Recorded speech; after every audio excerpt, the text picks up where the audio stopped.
Hello everyone, আসসালামু আলাইকুম, welcome back to my channel. আমি মৌসুমী এসে পেলাম আজকে একটি নতুন ভিডিও নিয়ে। এই যে ভিডিওটা দেখছেন, আমি রিসেন্টলি পরশুদিন এই ইলিশ মাছগুলো আমাদের দেশি বাঙালি দোকান থেকে কিনে এনেছি। ডিমওয়ালা ইলিশ মাছ, এগুলো বাংলাদেশ থেকে এসেছে। তো আমি তিনটা ইলিশ, বড় বড় তিনটা ইলিশ কিনে নিয়েছি। আর দেখেন ডিমগুলো, মাশাআল্লাহ, দেখেন এক একটার মধ্যে যে কী পরিমাণ ডিম।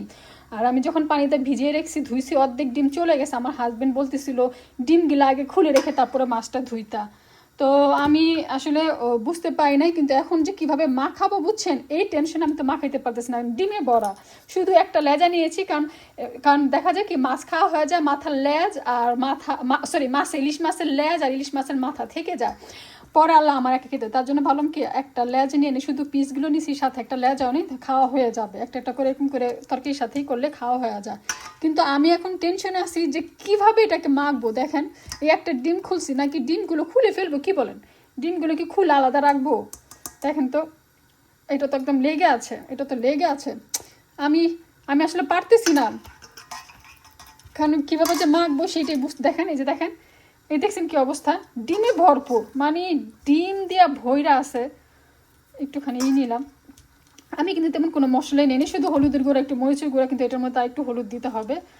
তো আমরা তো বাঙালিরা মাছে ভাতে বাঙালি, আর ইলিশ মাছ তো আমাদের জাতীয়, আমাদের বাঙালিদের জাতীয় ফিশ হলো, জাতীয় মাছ হলো ইলিশ। সো ইলিশের, আমরা তো ইলিশ মাছ দেখলে আমাদের কোনো আর কিছু লাগে না। ইলিশ মাছ হইলে মনে হয় যে একটা ইলিশ মাছ ভাজাতে মনে হয় যে 1 প্লেট 2 প্লেট ভাত খাওয়া যাবে, সাথে যদি শুকনো মরিচ থাকে পোড়া, তারপরে ধরেন শুকনো মরিচ ভাজা। তারপরে আজকে রান্না করতেছি, আমি আপনাদেরকে দেখাচ্ছি।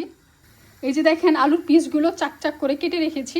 জানেন এটাতে কী করব? এটা আমি আজকে ফ্রাই করব, ভাজি করব। এটা আমার সারা খেতে খুব পছন্দ করে, আমার হাজব্যান্ডও খেতে পছন্দ করে, কারণ এগুলো ভেজে, চাকচাক করে ভেজে গরম গরম ভাত দিয়ে খেতে মজা। আর এখানে দেখেন ডাল বসিয়ে দিয়েছি, আর ডালটা হলে পরাল্লা বাগার দিয়ে করবো। আর এখানে গরম গরম ভাত বসিয়ে দিয়েছি। আর এখানে যেগুলো সব কেটে রেখেছি, এগুলো সব আজকে ভাজা হবে। এরকম করে কিন্তু আপনারা আলু ভেজে, তারপরে যেমন শুকনো মরিচ ভাজবো, আলু ভাজবো, ডাল রান্না করব, গরম ভাত আর ইলিশ মাছ ভাজা। কারণ আজকে তেমন কিছুই রান্না করব না, কারণ সবসময় তো মাংস এগুলো খেতেই থাকি। আজকে নাহলে একটু ডিফারেন্ট খেলাম, কম খেলাম, বাট মজাদার খাইলাম। ইলিশ মাছ ভাজা হলে কার কোনো তরকারি লাগে বলেন? আমাদের বাঙালিদের তো আর কোনো তরকারি লাগে না যদি খালি ইলিশ মাছ ভাজা থাকে। আর তার মধ্যে যদি ডিম থাকে, ভরপুর পেট ভরা ডিম, তাহলে তো আমাদের বাঙালিদের আরও কিছু লাগে না। এটা দিয়ে বাঙালিরা আমরা ভাত খেতে পারি অনায়াসে।